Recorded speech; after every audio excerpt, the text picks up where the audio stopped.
Coming to you from the West Coast, this is Politicoast. Today is November 3rd, 2016, and you're listening to Episode 6. Politicoast is a podcast that explores what's happening in British Columbia and across the country. If you haven't already, please make sure to subscribe and leave a review on iTunes or wherever you found this podcast. Also, make sure to follow us on Facebook and Twitter, where we're at PoliticoastPod. I'm Scott. And I'm Ian. Tonight, in honor of the state of Hillary Clinton's campaign, and this is really all I want to talk about the U.S. campaign because it's pretty exhausting, I'm drinking Red Truck Beer's new Flat Tire Wet Hopped Ale because her campaign seems to have popped a little bit of a flat, and it's depressing me, so I'm going to drink through this episode.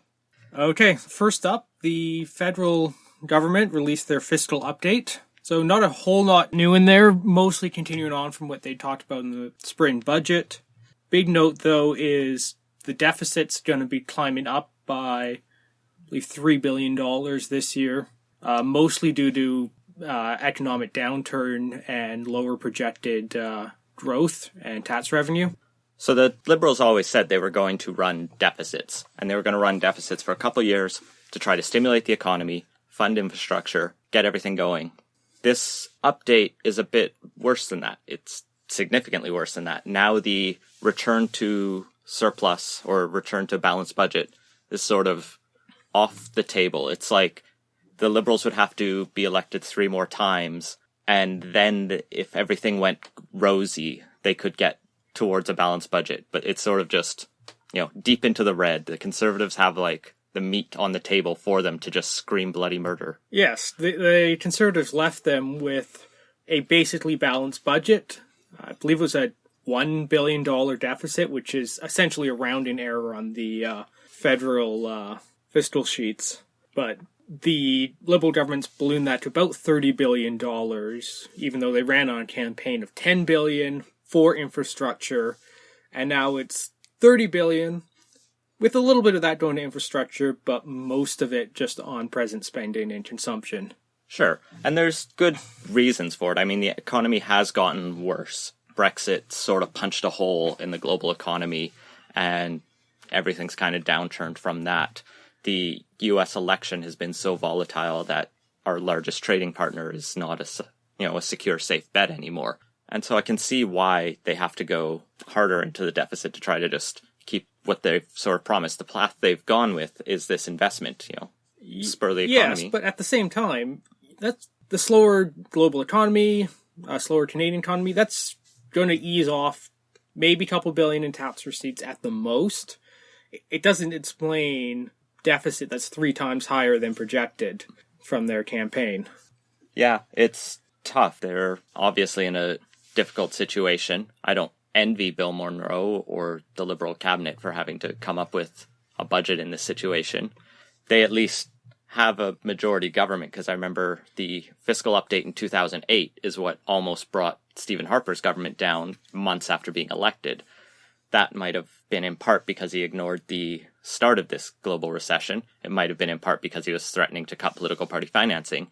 Either way, fiscal updates can be damaging to a minority government, but they're a majority government, so at the end of the day, they put these numbers out there, and unless their caucus revolts, which I don't see happening, it's going to sail through. Yeah, for sure. The real question is going to be what happens in 2019 when the federal debt's a lot higher, and not only is it higher, the debt to GDP, which admittedly is one of those things the wonks care about, and the average citizen not so much, but that's, for the first time with this fiscal update, now projected to increase rather than decrease, which is concerning, because that's the number that really matters in terms of how sustainable debt is, and it's going in the wrong direction. So there's lots there for the Conservative Party to criticize. There's lots there for economic right-wingers to criticize. The NDP has decided to criticize the other half of this fiscal update, or the other big announcement in it, which is the federal government setting up a new infrastructure bank, essentially, to roll out a lot of this spending, to make sure that the money the federal government has can get to the projects that need to get built. They mentioned things like the UBC subway line here in Vancouver, which I'd love to see, because that would just make getting across Vancouver easier. But the criticism the NDP has is the talk in that infrastructure bank is about leveraging private investment. And so the question there is whether these will be P3s and other forms that potentially partially privatize public infrastructure and result in user fees and tolls. Yes, everyone. reading through what they have in the fiscal update document, they aren't particularly clear on it, but it does seem they're leaning pretty heavily on the P3 model. They explicitly bring up the Canada line as an example to follow, which, for those of you not from Vancouver, was a new rapid transit line that was put in just prior to the Olympics. To go from the airport to downtown. Yes, and to service the Richmond, which is one of the municipalities within Metro Vancouver. That was built on a P3 with a P3 model and is generally considered to be a very successful implementation of that model. But there's definitely been other P3 situations that have been less well done, and the model can be quite useful if it is paired with a well-written contract that really kind of crosses all the T's and dots the I's and avoids any workarounds and makes the private partner very accountable. Yeah, I can see the attraction for a government agency to go down that route, because you can basically offload the risk and the costs to a private company and say, now it's their problem. If it goes wrong, we can blame them. And it's a way to sort of pass that accountability away. And who wouldn't want that? We know all governments are always sort of looking for a way to pass the buck. And if you can also talk about this private investment that will then make these things that won't otherwise happen, according to the politicians, it seems like a win for everyone. But I guess the problem is from even just the market perspective, once you get that too good for the government side, what company is going to take that? So the companies are going to find the ways to cut costs, cut corners, get the best contract, make sure that they need to make a profit. So there ends up being, the sort of socialist side of me sees the problem of, we're going to do this project, but now a certain portion of this public infrastructure project must be profit, as in it must go to benefit a small number of people. Whereas if you do it by the government, in theory, you should be able to do it for slightly less because you don't need to pad someone's pocket. Yes. In theory. In theory. I think as anyone who's ever had to deal with the government knows, things rarely work out quite that simply. I found the same thing when I've been in private industries, is they're not as ideal as anyone likes to pretend. Yeah, nothing quite lives up to the idealized model. But yeah, with regards to the infrastructure bank, first item of their mandate on page 30 of the fiscal update, we'll link in the show notes. First point, structure, negotiate, and deliver federal support for infrastructure projects with revenue generating potential.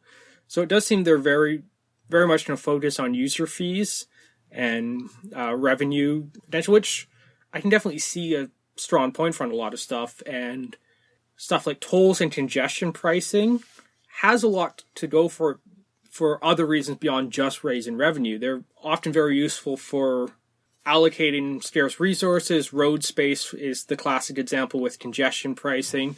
So I don't necessarily have a problem with it that way, but there is some infrastructure which doesn't lend itself to that, and I'm kind of curious on how they're going to address that infrastructure need. Yeah, there's bridges that if you have the choice between driving across this bridge or taking public transit, I have no problem tolling that bridge to try to encourage you to take the train in or take public transit. If the only way to get from a sort of suburban, poorer community to where the jobs are is a toll road, you're sort of just exploiting that community if that's the only system they have. So there needs to be a sort of balance, I think. And I do like the idea of congestion charges to bring down traffic, to bring down exhaust and emissions. But it needs to sort of be as part of a broader, more holistic strategy, I think. Yeah, there's definitely something to be said for using toll revenue to invest in public transit or use a kind of fee and rebate model, similar to what we have with the GST, where low-income people receive a rebate that offsets the flatness of the tax, in effect. And I could see that being quite useful, especially if done in a partial investment, partial rebate way. So where not only do you get more public transit, but you get a rebate going out for the low-income people those who will take public transit receive an even bigger benefit. And I can see some potential there. But there's a lot of unanswered questions regarding how exactly the infrastructure bank is going to be structured, where that private capital is coming from. There's been some noise about diverting Canada Pension Plan money and trying to use that for investing. And that has at least some concerns for me, and we're now blending the, in theory, hands-off approach the government takes to that, where they basically set aside the mandate, and now they're directing that money. It's There's concerns about political interference I have there. Well, I'm sure what will follow is obviously going to be a lot of consultations and a lot of discussions about what the shape of this should be. And there'll be a wide-ranging... It's a liberal government. They're going to consult. There's going to be a wide-ranging national discussion. So I'm sure we'll hear more of it. Or else they'll just do what they want. Those are the only two options. Yes, we're going to have to wait for the 2017 budget where they've promised to implement this and reveal the full status and structure of the plan. On the other big news out of the federal government, while we're on the topic, this last week, Immigration Minister John McCallum announced that his plan is to boost the immigration levels in Canada to 300,000 a year, as also an argument to help drive growth in the economy, to help sort of counterbalance our aging demographics, and just to provide more access for refugees who are fleeing conflicts and terrible situations. This is up from the target of 2011 to 2015, which was only 260,000, but has gone up to 300,000 this year. And so he's going to sort of keep the special circumstances that they've had for the last year, it seems like. Yeah, in theory, this is a fine proposal. I'd actually like to see things more paired as a per capita immigration rate rather than just a flat target, which I think would make the most sense going forward. But I suppose this periodic raising of the targets is a second best way to approach that. The talk of trying to target immigrants to specific areas, I'm a little less on board with. I'd much rather we just let them settle where they choose to. And a lot of provinces, particularly the Maritimes and some of the prairie provinces, are looking at this as a way to address their demographic problems. Some of their populations are shrinking. I know New Brunswick has a decline in population. A lot of the other maritime provinces are basically not growing or also shrinking. So there's some concerns there, and most immigrants choose to go to Toronto, Vancouver, or Montreal. I guess Calgary and Edmonton too. And it appears they're wanting to put some incentives in to shift those immigrants to those regions. However, there's also the less economically productive regions. And if we're going to aim to grow the overall economy, there's a fairly wide body of literature that suggests dense cities are the larger drivers of the economy, of higher per capita GDP, and boosting immigration to the already major cities would seem to be a better long-term strategy, provided there's the accompanied growth in housing and infrastructure to meet those demands. Yeah, I think you're definitely right. There's the reason those provinces have shrinking populations is because the people there already are either deciding to move to the bigger cities or they're dying. Yes. So it's a sort of rough thing, and you can say we're just going to ship more people in, but that doesn't automatically solve anything. That's just going to seem to drive a little bit more poverty. Yeah, I lived in New Brunswick for a couple of years, and that was definitely something I noticed there, is that a lot of people had left, and those that did stay, it was mostly they were staying because it was home, not because it was where the opportunities were. And I don't want to overgeneralize, but there was definitely a sense that the more ambitious people were leaving the province. Yeah. And I think it was affecting the long-term culture of the region and how it necessarily approaches the future and how to adjust to the changing economy. I guess the one last thing I'll say on this story is what is actually really interesting and still makes me proud about Canada, at least, is the sort of opposition responses to this have been the Conservatives saying, well, that looks reasonable. Maybe the points you were just making should be considered a little bit more, and we should think about how we're, targeting these directions. But the numbers are pretty much fine to them. And the NDP saying, why didn't you go higher? Which, again, we can debate the numbers, but that there's not this, at the political top level, at least, this sort of anti-immigration fear. And the biggest concern I've seen brought up is actually the relative proportions of the family immigrants versus economic immigrants, and some concerns raised among conservatives that the family immigrant side of things is proportionally larger than it should be relative to the economic immigrant side, and that's going to have a negative long-term effect on government expenditures. Well, and that was one thing the Liberals and the opposition criticized the Harper immigration policy for, was putting too little emphasis on family reunification. So it's sort of the pendulum swinging from a little bit over here to a little bit over there. It's not going from wide side to side. We're all still fairly pro-immigrant country. While we're on the topic of how things have swung, it's been a year since Trudeau and his new government was sworn in. As of tomorrow? Saturday. There you go. Saturday the 5th will be 1 year since Trudeau became Prime Minister. And so about over the last 2 weeks, there have been tons of talking head articles going through what's happened over the last year and what hasn't happened. And now it's our turn to basically reflect on what they've said, but also our sort of own perspectives on what the year of sunny ways has meant, besides a lot of consultations. Well, that is the thing that immediately jumps out to me, is that it hasn't been a year so much of sunny ways, but a year of talking. And not a huge number of files have had much done to really advance them. Most of them are still stuck in the consultation stage, or even that's been a little slow to kick off on a lot of those big files. Yeah. Electoral reform, we're still in the middle of consultations. We're expecting that report in a week. We're kind of at the end of the consultation period. The report's due out in December. There you go. And now is a great time for me to plug our deep dive that we just posted on Wednesday. So if you haven't listened to that, go back and listen to it, because we put a lot of effort into it, and we had a great conversation with Jackie from Lead Now. So go listen to our deep dive. On other issues, pot legalization is sort of slowly rolling along, but doesn't actually seem to be doing anything, where the government could have immediately decriminalized it and stopped people being arrested. They didn't, and people are still being arrested for carrying marijuana in some cities, in some areas. And that seems to me the biggest missed opportunity there is it was a immediate day one possibility that, they could do basically right away, wouldn't be a major problem. At least in the areas governed by the RCMP, there could have been a ministerial directive basically as soon as the cabinet was appointed, with, legislation following immediately after that. And it wouldn't have been complicated. You wouldn't have needed many consultations to figure that one out. And then we can work on the consultation stuff while that's pending. But for some reason, they haven't gone that route. And it's just oddly puzzling. Well, that's true of a lot of their justice reforms that they promised. On Bill C-51, on the terror legislation, they promised to fix a lot of things, but they've sort of started talks about it, but mostly kept it intact. They've kept it all intact and are using it.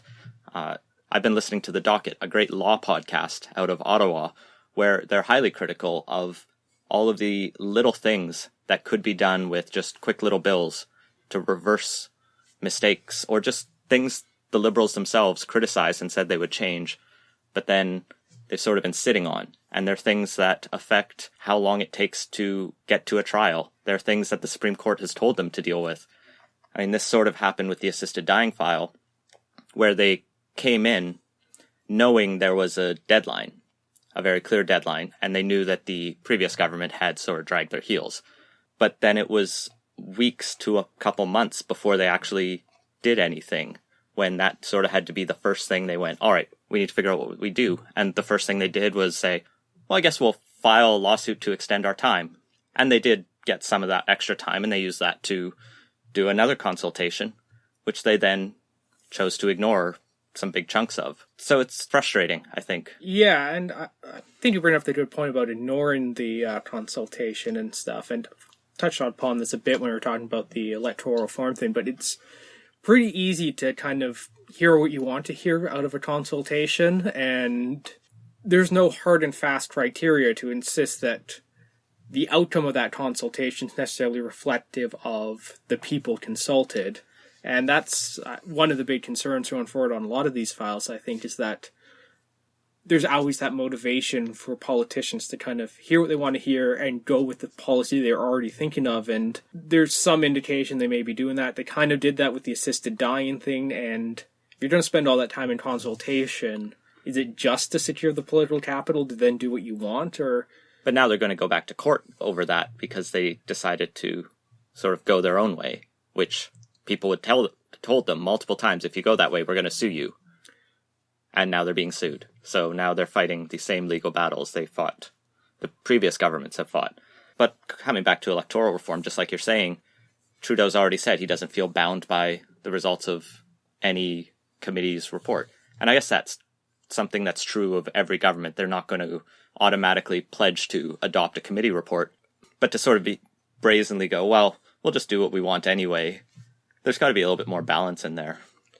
Yeah, especially on something as big as electoral reform, where there are concerns that I think are greater than a lot of the other files because it gets to the root of the structure of democracy. And to hear someone say we're kind of going with the route we want is a little concerning, to say the least. So that's where they've done little to nothing, or where they had to do something, it was because the court set a hard deadline. Where they have sort of done something is on climate, where Trudeau went to Paris, signed a big agreement, had a big, sort of Canada's back moment, got the applause and all of that, got the selfies, naturally, but then came back to Canada and said, well, our way of reaching those ambitious targets is to sort of keep the modest targets we were criticizing for the last 5 years and somehow square that circle. Well, they are at least acting on them, which is a step up from the previous government, which set targets but then did nothing. And actually, I should also point out, in fairness, the previous government before that did the same thing with Kyoto. We have a very good history of not acting on climate change in this country. They have, however, announced the National Carbon Plan, which says every province will have to come up with a pricing plan eventually, sort of. By 2018. Or they'll put one in place. Yes. And so that's a start, I guess. It will be interesting to see how that shakes out, and we'll probably get into where they could have gone even more ambitious when we talk about Michael Chong in a minute. But moving on from, or sort of staying within the environmental realm, we also had the LNG project approved in northern British Columbia, but he's not met the pledge to get resources to market that he's also made of building the Energy East or the Trans Mountain Kinder Morgan pipeline or any of the others that would sort of put Alberta into his good books, but then potentially break his environmental wing. Yeah, and there's definitely some tension there within the Liberal circles, and that was one of the recurrent themes I saw in a lot of the retrospectives that were put out in the past couple of weeks, is that he is moving forward on the pipeline stuff while also trying to move forward on the climate side, and there's definitely some tension there, and I do think this circle can be squared with an aggressive enough carbon tax that it really actually accounts for all the externalities. I'm not particularly convinced $50, which is the 2023 target, and where the escalator will stop, is going to be sufficient on that. But he does have a pocket full of other promises that he's not going to tell us about yet. Yeah, and there's also approvals for Site C that have gone ahead, and a few other environmental things which will probably take some of the shine off things. And that was always going to happen anyway, because no government ever lives up to their promises, and governing is a messy process where you always have to meet people halfway, and it's a little give and take, and nobody's going to get what they want. And I think that's where a lot of the shine's coming off, is people were kind of expecting to get what they wanted, and they're not having it. Yeah, for sure. It's almost like he's had a long honeymoon period, for sure, and that's in part because he's not facing two coherent opposition parties. Or even sort of one. Exactly. But he's sort of just squandered this first year with a lot of these consultations, with a lot of, we're going to eventually get to things, that now he's starting to get that sort of shine taken off. And, we could talk also about the health accord he tried to reach, and how he's just end up going to keep the Harper targets for now. Yeah, and I actually don't see that as a bad thing. The 6% rate that all the provinces wanted to go back to, it was always a temporary measure, was never intended as a long-term thing. It was basically as a catch-up from the cuts in the 90s to reset everything to where they would have been if they hadn't cut in the 90s. And 6% is just not a sustainable number. Even 3% is a little on the high side, and I think this is one of those areas where when you get into government, get a good look at and actually have to think, oh crap, how are we actually going to solve this? The Harper target and Harper rate of increase becomes a lot more reasonable at that point. Yeah, it's not popular with the premiers or the health ministers, but it's something that he can make the case to the public. And he's actually, to be fair, like you're saying, taking a stand. And it's one of those first big stands he's taking. Yeah, and something that's interesting to come out of that is he's also started to take the more hands-off approach with the premiers than it looked like he was going to. I think he's kind of come around to the also Harper approach of seeing those first ministers' meetings as basically the provincial governments coming to ask for a bunch of money, and it's not necessarily the most productive thing.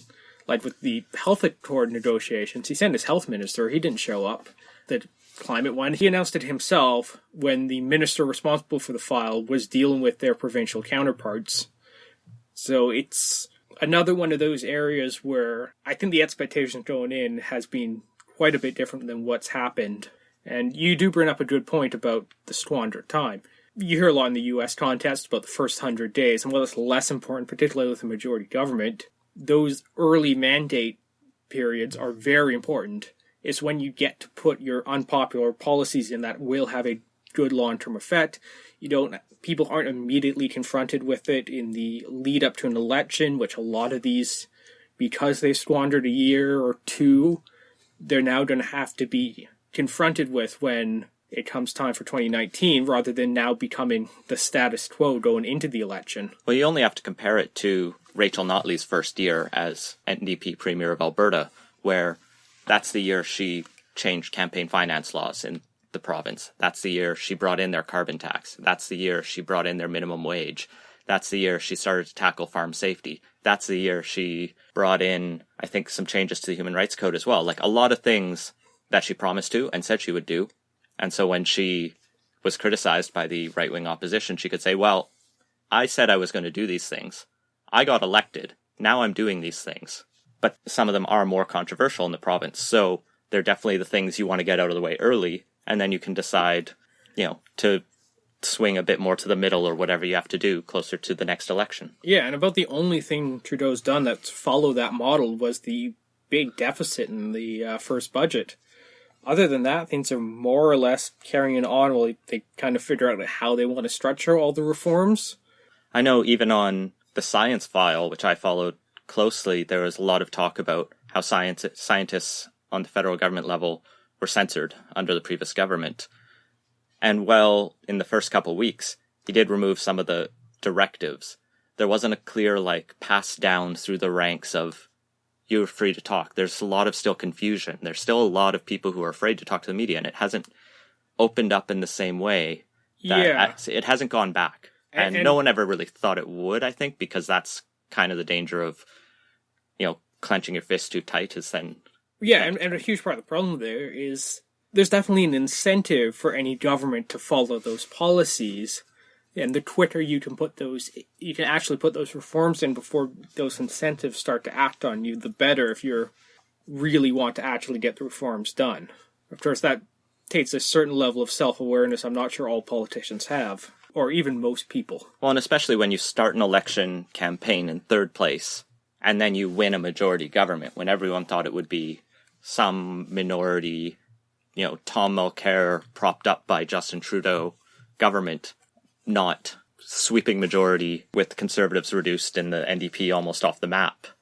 Although, to be fair to the NDP, that is their second best show in ever. Yeah, absolutely. I guess let's get into it. They have choked in the aftermath. Yeah, so let's get into that. The NDP, meanwhile, the Liberals have had trouble doing a lot that they promised to. The NDP is sort of still where they were the night of the election, I think. They felt crushed. I know I felt crushed as an NDP voter. And Tom Mulcair sort of said, well, we're going to keep on keeping on.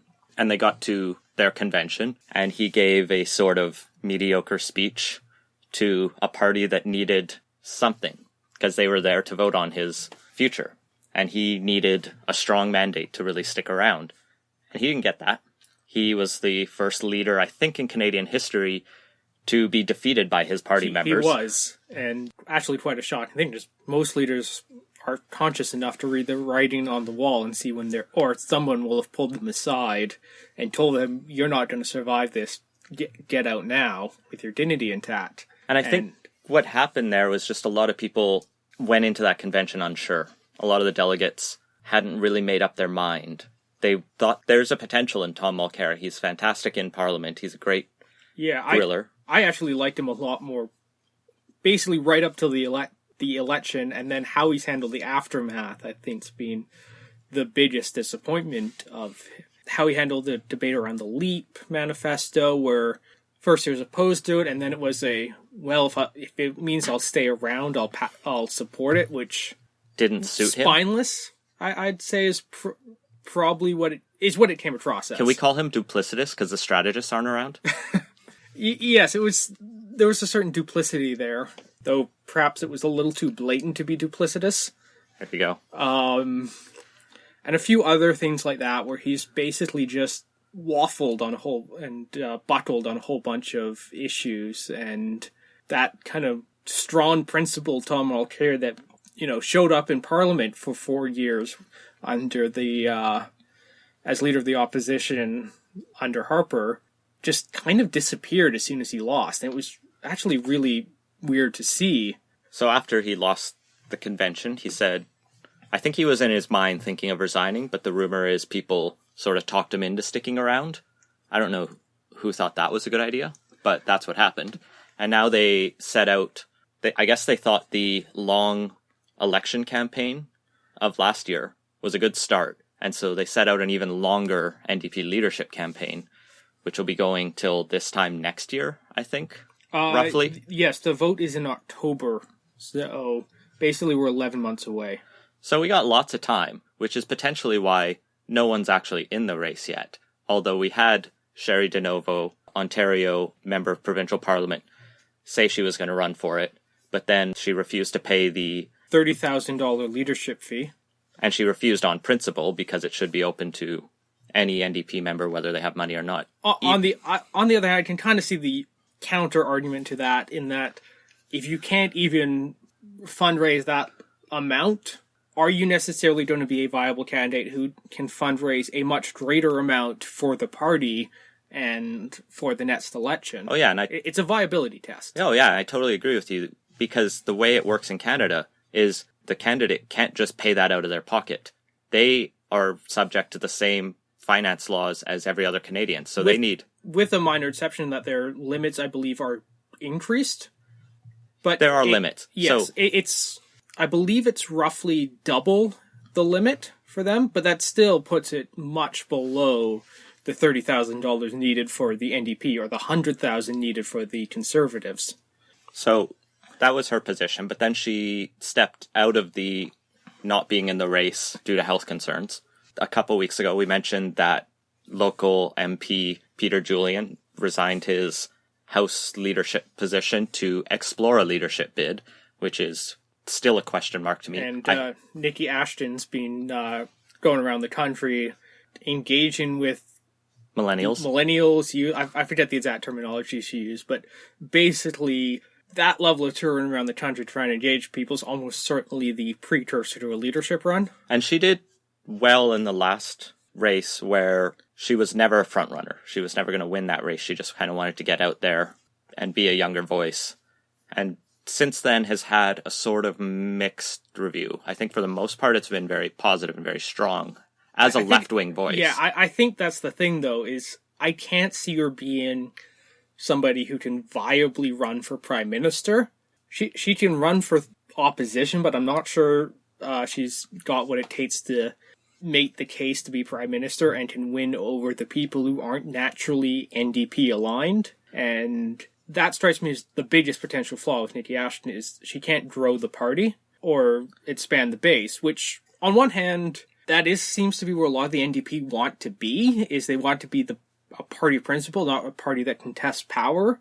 But that's also means a very obvious trade-off there that I think they really have to figure out. Yeah, Nikki Ashton will be really interesting to watch, particularly when she does jump in. She spent time campaigning with Bernie Sanders in the primary, and that's sort of where her headspace is in terms of the political realm. I almost wonder, she comes from a very rural northern riding in Churchill, Manitoba, if she doesn't have a better opportunity to not build towards the sort of traditional center of Canadian politics, but to sort of rebuild a traditional rural NDP. The NDP in Canada started as the sort of CCF out of rural Alberta and rural Saskatchewan, and was sort of farmers who wanted to see their voice better represented. They've since sort of flipped to the Reform Party and now the Conservative Party. But if they felt left behind for some reason and looked for a sort of populist voice, she could potentially get that. At least the not Christian voice. Although I do see a bit of tension there, and that's been one of the NDP's big tension is between, are they the urban progressive party, or are they like the blue-collar workers party? And there's a few big files where those two camps are fairly divided on, and I think the party needs to figure out how they're going to bridge that gap, and I'm not really sure how they're going to do that, or if Nikki Ashton's going to be the person who can bridge that. Because while she may represent a rural riding, she definitely seems to be more in that urban progressive political headspace, and I'm not sure how much she's going to be able to reach out to people who don't necessarily share those same sets of views. Maybe it will be Peter Julian, who represents that broader coalition. Maybe neither of them will enter the race, and Thomas Mulcair will just sort of return by default, even though he's said he doesn't really want it. Yeah. In which case, you'd have a very sad state. I just see them getting decimated if they go into the next election with Tom Mulcair still at the helm. Yeah, I can't disagree with that. The Conservatives we've talked about a few times, and so I think we can go through that fairly quickly. The election night, Stephen Harper didn't officially resign, but he sort of resigned by whispering it off stage. Yeah, he'd given the indication that he wasn't going to stick around, and that's basically what happens for the most part, although there have been prime ministerial comebacks, Trudeau's father being an example. But yeah, he resigned, left it open for the successor to emerge, and everybody seems to be jumping at bit on that one. None of the really big names, with the possible exception of newcomer this week, Lisa Raitt. She's probably the most high-profile former cabinet minister who's entered the race. And the one former cabinet minister who didn't leave in disgrace or get tied to barbaric cultural practices. Well, Michael Chong did resign cabinet. Right. Yeah. And we have a few others, like Erin O'Toole, who was also a minister, but less high-profile. Same thing with Chris Alexander, Steve Blaney. A lot of cabinet ministers, just none of the really high-profile ones. Yeah, and it's hard to tell if those other names are just waiting out an election to see if things go poorly, then they can be the savior. Yeah, Peter Mercay's not run this one. I mean, he has a young family, so that's also understandable. And Tony Clement was in, and then he was out. Couldn't raise the money. Jason Kenney is running for either the Alberta Progressive Conservatives. John Baird left politics shortly before the last election, but there's always that question of whether he'd come back for a run. So we're up to 15 candidates in total. Kevin O'Leary hasn't thrown his name in yet, but he's still questionably thinking about it. Well, we have passed the deadline for the first debate, which will be happening on November 9th, which we will be watching and talking about on NetSuite show. Yeah, for sure. But yeah, right now we have one candidate who's registered and fully paid the $100,000 entry fee. That would be Michael Chong. We have bunch of registered and declared candidates: Chris Alexander, Maxime Bernier, Steve Blaney, Kelly Leach, Deepak O'Brien, Erin O'Toole, Andrew Scheer, former Speaker of the House, as well as newcomer Lisa Raitt and Brad Chost. And then we have a couple who have said they're going to join the race but haven't done any official paperwork, like Dan Lindsay, Rick Peterson, Pierre Lemieux, Andrew Saxton, and Adrian Snow. Some of those are names neither of us had ever heard of before 2 days ago. Yeah, none of them seem to be likely to be able to drum up the support necessary to raise that $100,000. So I think it's unlikely any of them are actually going to be able to enter the race. But it could be interesting to see if they get a bit of attention, which way they sort of direct their It's support. not unprecedented either that a lot of these are business leaders who've shown some interest, and that's not unprecedented. Brian Mulroney, for example, didn't hold a seat in Parliament before seeking the progressive conservative leadership. And you just have to look south of the border to see how far a businessman can go. Luckily, we don't have that threat here in Canada yet. Even Kevin O'Leary, I don't think would be as terrifying as Donald Trump. I think the O'Leary-Trump comparisons are a little off base. They definitely have some stylistic similarities, but O'Leary's much more the classical libertarian light business leader. He's come out against Kelly Leitch's Canadian values test. He's said some fairly nice stuff about Maxime Bernier's position, so I don't see him following the Trump model. The one person who does seem to be wanting to follow that would be Steve Blaney, who this week announced he wants to form a royal commission on Canadian identity. Oddly enough, he would, quote, take decisive action to ensure the sustainability of our Canadian identity, which is based on the core principles enshrined in the Charter of Rights and Freedoms, which, if I'm not mistaken, was the document written by our current Prime Minister's father, and is generally not reviled in conservative circles, but kind of sneered at a bit because of its emphasis on things like multiculturalism and not on property rights. Yeah, I think there's a degree of skepticism on just how great a document it is. I think it's still generally well-liked, but I think conservatives are more likely to point out the perceived flaws of the document than others. You mentioned property rights. That was one of those things that was seriously contemplated, but didn't end up making it into the final one. I think that's definitely a sore point for a lot of conservatives.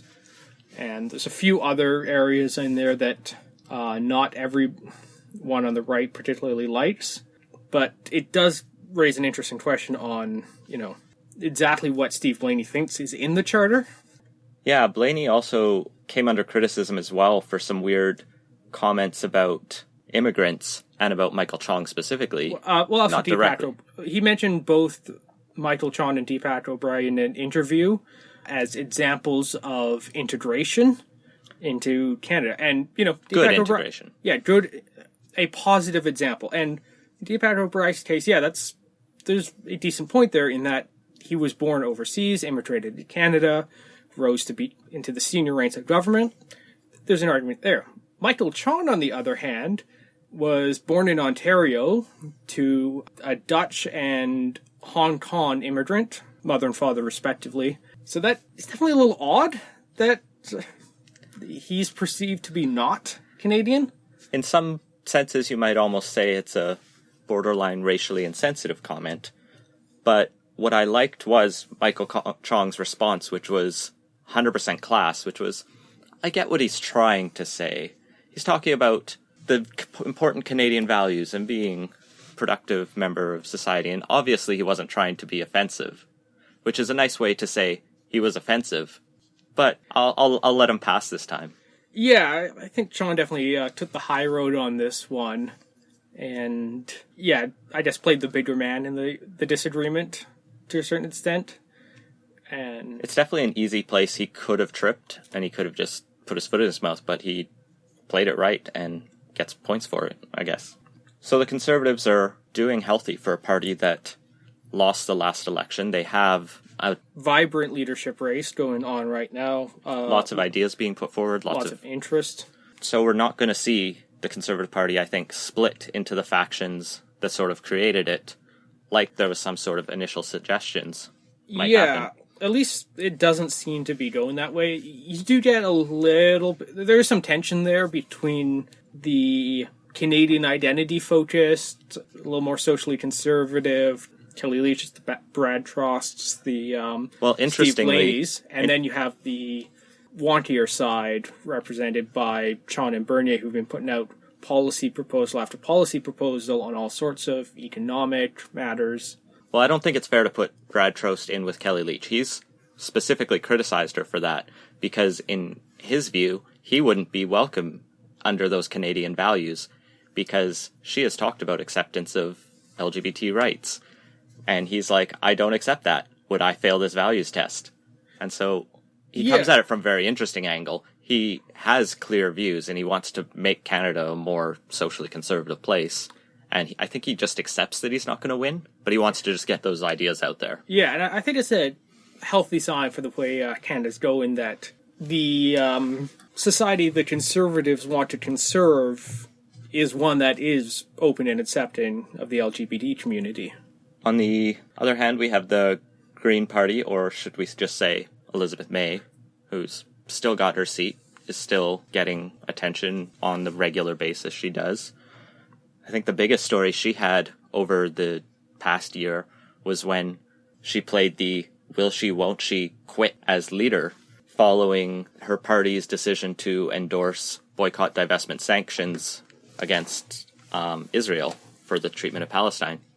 Yeah, just to be clear, that's a vote of the party membership, not necessarily the party leadership, and that was where there was some tension between Elizabeth May, who I guess doesn't see that as a particularly viable strategy going forward, and the party base, which as a small party, that tends to attract, as people aren't necessarily particularly concerned about gaining political traction, the political strategy, and it's much more of a, we're going to make our point of view heard. There's definitely some tension there, and that's caused some concerns, and I think May was having a difficult time balancing those two, and it looked like for a moment she might actually throw in the towel.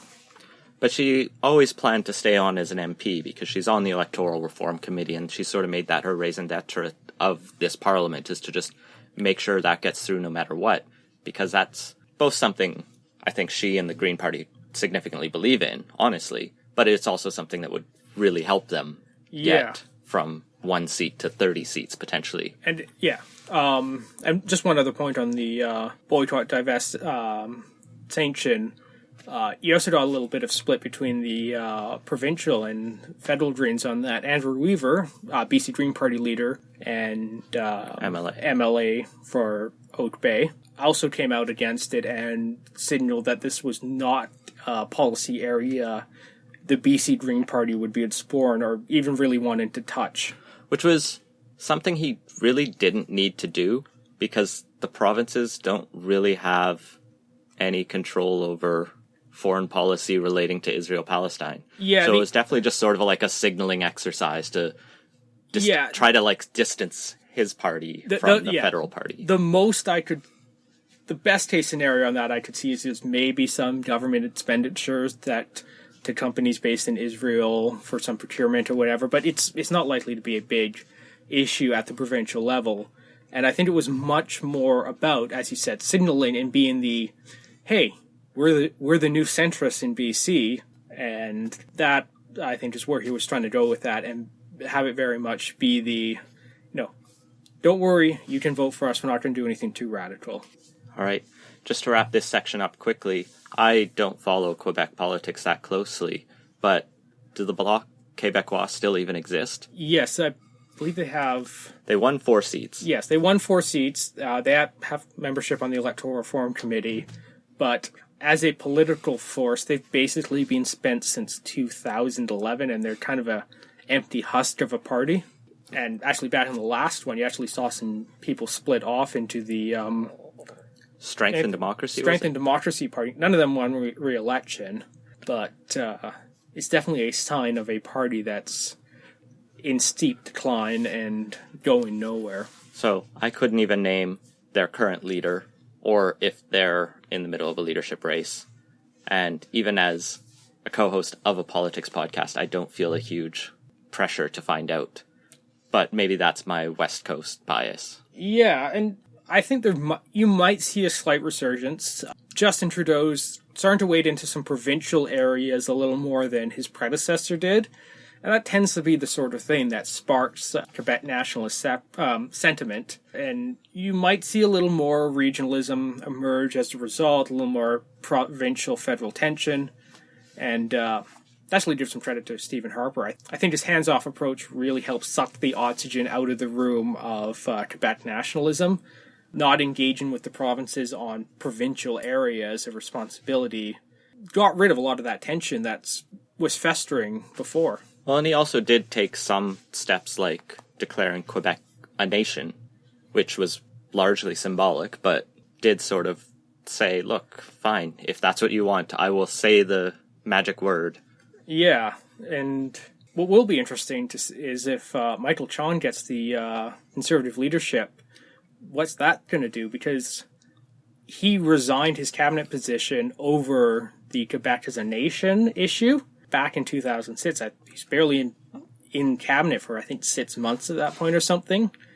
And it did make a name for him as the person of principle. I'm not necessarily just going to go along because the party wants me to, but it might come back to bite them as if they try and contest a bunch of Quebec seats. Well, and with the way the Conservative leadership race is structured, he will need to win votes in Quebec, potentially.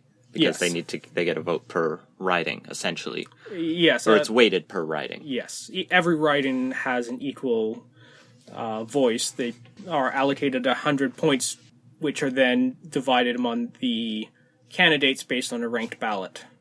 Speaking of Michael Chong, he also put out a big policy announcement this week. He released a climate plan, which I believe is the only conservative politician who's put one out at this moment, and it's quite a whopper of a plan. Most interesting is it's just how ambitious a plan it is, particularly compared to the Liberal policy that we were talking about earlier and was announced a month ago.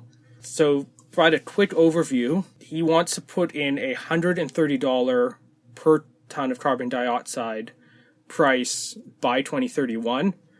So what it's going to do is it's basically predicated on the assumption if he wins 2019, they'll have the base price of $30 per ton at that point from the Liberals' plan, and he's just going to keep that escalator going up until 2030 run, as opposed to stopping it when it hits $50, like the Liberals plan on doing.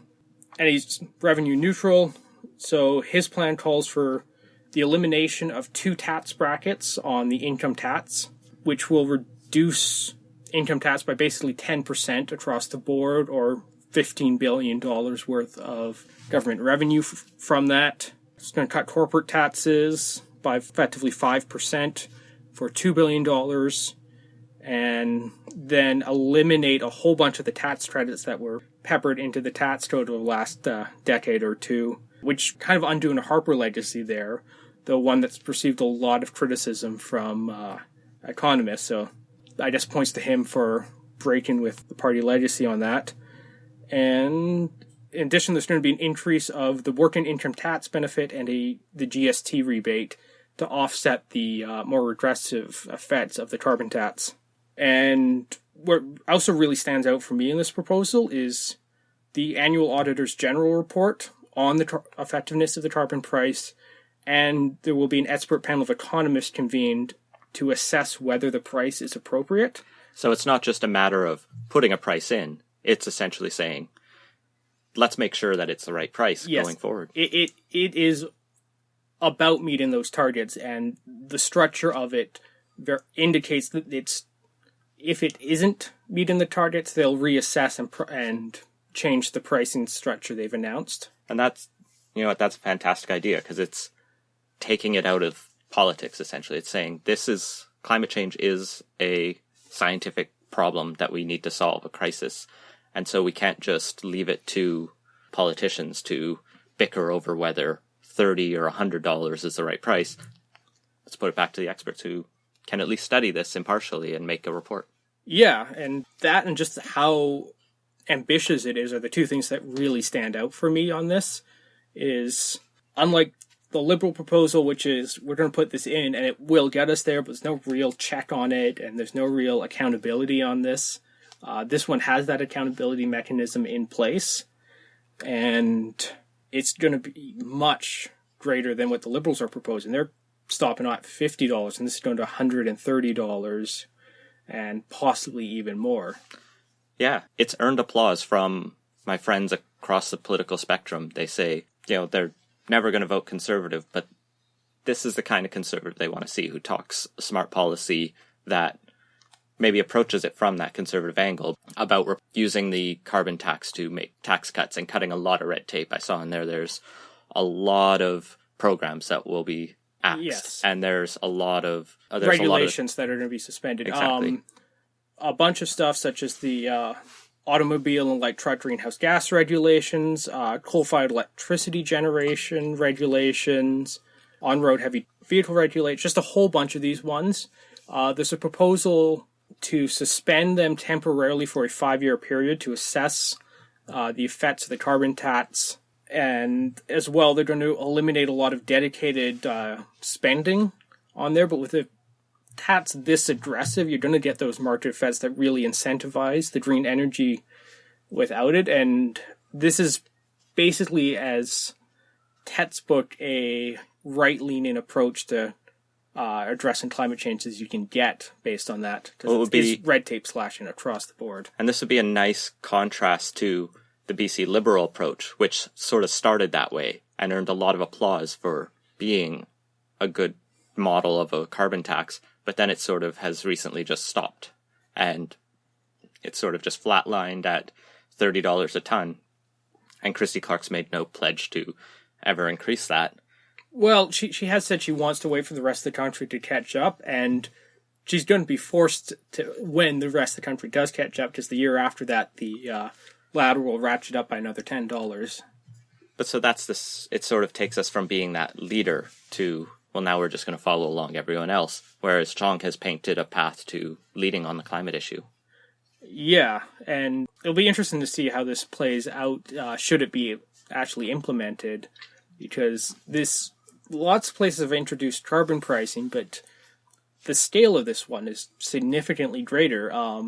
California, Quebec, and Ontario have a cap and trade system in place right now, and there's Quebec and California actually cooperate on that one, where the emission credits, I believe, are tradable between the two jurisdictions, and Ontario is working on joining that. And Europe has a cap and trade system in place, though it's received a lot of criticism for being too generous, and the emission credits were trading at $1 or $2 a ton, or €1 or €2 a ton, which was basically nothing at one point. So this is really notable in just the degree to which this goes beyond what's currently in place. It'll be interesting to watch next week in the debate how the other candidates go on this, whether they will just attack him for it, or if it's going to be such a large debate, there might not even be time for interactions. But that's one thing I'll watch for, at least. Maxime Bernier, the day after this was announced, sent out a mailer, which is "Stop the Carbon Tax," was the header. So he's, I think, definitely coming out swinging against it. I guess what we'll wait and see is if any of them have an alternate plan, or how many of them just deny that climate change is even happening. The one thing that is a bit of a question mark on this whole thing is the tax cuts are coming in first thing, and the revenue increases from the carbon tax are getting phased in slowly.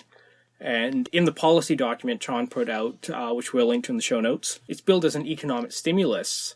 And that definitely fits with fairly typical conservative approaches to economic stimulus of tax cuts and whatnot. And slowly that stimulus is going to get wound down as the carbon tax increases. But he's also, like every other conservative, pledged to run balanced budgets. And as we were talking about earlier, anyone coming in 2019 is almost certainly going to be dealt a deficit from the previous government. And I'm not sure how he's going to be able to both balance the budget, have this big tax cut at the same time. And so that's one of those unanswered questions going forward. Well, and assuming he wins the leadership race and then wins the 2019 election, he's already looking at this giant deficit that Justin Trudeau has just set out. So things do get complicated, and punching a big hole with tax cuts, as you say, will put you in a pretty bad spot. $18 billion is what the gap is going to be in the first year between carbon tax revenue and the lost revenue from the tax cuts, which is a fairly significant amount, especially if it's put already on that double-digit multi-billion-dollar deficit he's already going to be likely to inherit, assuming he wins in 2019. Right. Well, moving on to two quick stories to finish off today. Justin Trudeau has named the next set of senators to the Senate. He had set up the independent panel that would appoint independent, nonpartisan senators from all walks of life to try to diversify the Senate and reduce the partisanship. It was met with a lot of skepticism, I know, at the start, but so far it seems like it's been a pretty well-received and pretty successful. Yeah, I have seen some criticism come out on it. Mostly that, for the most part, these are people who are going to be naturally inclined to agree with the Liberals on most stuff, so this definitely being a they may be called independent, but they're effectively liberals. And that's the line the Conservatives have been going with. And I've seen a couple National Post editorials kind of hitting the same point, that I guess they're largely in line with what's been called the Laurentian consensus of kind of that Montreal-Ottawa corridor kind of approach to governing and policies, and how they're going to, and they're naturally inclined to support the Liberals who very much fit that mold. Yeah, I don't think we need to go through each of the candidates. We can just link the article with their sort of profiles in the show notes. But you have sort of former police commissioner, but she was the first female president of the Canadian Association of Chiefs of Police. You have a bunch of professors of international politics and policy. You have some nonprofit executives. You have a couple people from business, but they seem maybe, as you say, to lean towards the Liberal side. But it's hard to say. Maybe they hold that partisanship, but I know at least with the Supreme Court appointments from the Harper era, those were worried could go more conservative, but have proved to be fairly independent-minded. And I think the first set of independent senators who were appointed really took their independence seriously. And while their overall view might be small L liberal, that doesn't mean they necessarily agree with a big L liberal policy, because they don't feel tied to the same political realities. So I'm hopeful they will bring some higher level, sober second thought, as the ideal of the Senate is. I'm still not convinced it's the way you would create a house of government if you were creating a country from scratch. But it's an improvement on what we have, I guess. And that's what he promised. And finally tonight, the BC Conservative Party is yet again leaderless. Dan Brooks, who was leader, resigned, then decided he was going to run for leader again. Just had the party board strip him of his leadership on a technicality. This is funny. On, I think, our first episode, this was sort of, I squeezed the story in that, oh, Dan Brooks, the guy who was leader, is leader again. And now he's not leader again, this time not by his choice. It's a very small political party, and it sounds like they had issues getting quorum, getting enough people to vote in their leadership race, which is exactly the point the party leadership voided his leadership on, was that they didn't have a quorum. Which is a very bad sign when you're only a few months from an election and you can't get enough excitement to even meet the quorum you set, which is usually pretty low for a leadership race. And now you have to cut your leader out. The other thing I think it says to me is there's something going on behind the scenes, because you don't axe your leader unless someone has a grudge. It might be that the rules weren't met perfectly, but if they were happy with him, they probably wouldn't call it into question. There might be some concerns, and they might try to find a way to pass a motion to make it all legal. But this, to me, sounds like someone had a grudge, and it was the entire party leadership, except for the leader of the party, and there were conflicting personalities, probably. Yeah, there definitely seems to be a slight bitterness to whatever's happened here, because he is quoted as saying of the BC Conservatives, they're like praying mantises, they eat their leaders, which is both a funny soundbite for a leader to put forward, and I think signals that not all is well with the party. And this is a party that's sitting at 14% in the current polling average, just behind the Greens, who are at 16%, and the NDP and Liberals are sort of tied at 34-35%. So there are a lot of people parking their votes with this party that doesn't have its shit together. Which, that 14% is fairly impressive, because they only had 4.8% in 2013. Well, a big thing you have to remember is they'll only get 14% if they run a candidate in every riding. Yeah, and I don't think they managed to run a full slate last time. I don't remember for sure. Yeah, and not only that, it's a fourth or fifth party in BC, and you're going to see a lot of those votes fade away to one of the more traditional parties that's viable and will likely have a shot at winning seats. We'll be following this saga closely, mostly just for the amusement of the whole thing. Yeah, I love fringe parties. And that has been Politicos. Make sure to subscribe on iTunes or wherever you listen to podcasts. and follow us on Facebook and Twitter at PolititosPod. Leave us a review and let us know what you think. And if you have any ideas for the show, feel free to send them to us. Thanks for listening.